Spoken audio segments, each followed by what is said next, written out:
केंद्र शासित प्रदेश जम्मू कश्मीर में अब से थोड़ी ही देर बाद डिस्ट्रिक्ट डेवलपमेंट काउंसिल यानी डीडीसी के लिए पहले चरण की वोटिंग शुरू होगी।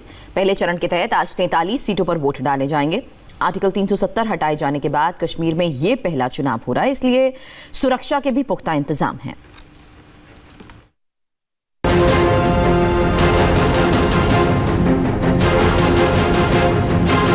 बदले माहौल में पहले चुनाव के लिए तैयार जम्मू कश्मीर।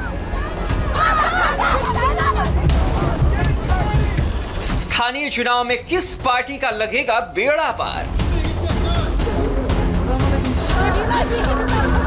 जम्मू से लेकर कश्मीर तक एक बात की चर्चा है और वो ये कि डीडीसी यानी जिला विकास परिषद का चुनाव कौन जीतेगा। आज वोटिंग है, लेकिन उससे पहले जम्मू कश्मीर में प्रशासनिक स्तर पर मतदान सफल बनाने के लिए पोलिंग बूथ पर कड़े इंतजाम किए गए हैं, क्योंकि आर्टिकल 370 हटने के बाद घाटी में पहली बार चुनाव हो रहे हैं। जम्मू कश्मीर जिला विकास परिषद के पहले चरण में कुल 43 सीटों पर वोट डाले जाने हैं। 25 सीटें कश्मीर की और 18 सीटें जम्मू की हैं। 2644 पोलिंग बूथ पर मतदान का इंतजाम है। वोटिंग सुबह 7 बजे से दोपहर 2 बजे तक होगी। कश्मीर में निकाय चुनाव के लिए बीजेपी ने जो मैनिफेस्टो जारी किया है, उसमें विकास के एजेंडे को ही दोहराया गया है। बीजेपी इस चुनाव को बेहद संजीदगी से ले रही है, क्योंकि उसे साबित करना है कि कश्मीर में केंद्र की मोदी सरकार ने जो ऐतिहासिक फैसले लिए हैं, वो बिल्कुल सही है। जबकि विरोध में पीडीपी और नेशनल कॉन्फ्रेंस का गुपकार अलायंस है, जिसके साथ कांग्रेस भी है। डीडीसी के चुनाव में हम डेवलपमेंट पर चुनाव लड़ रहे हैं।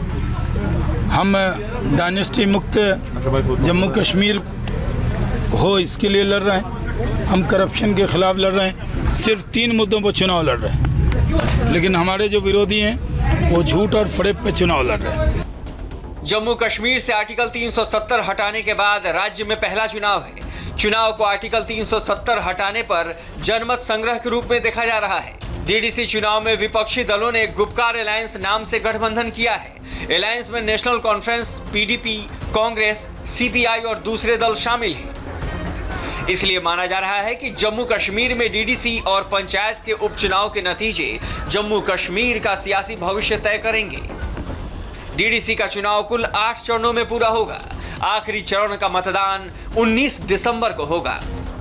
कोरोना के प्रकोप को देखते हुए मतदान केंद्रों पर विशेष सावधानी बरती गई है, लेकिन सवाल है कि जब 22 दिसंबर को नतीजे आएंगे तो जम्मू कश्मीर में किस पार्टी के चेहरे पर रौनक नजर आएगी।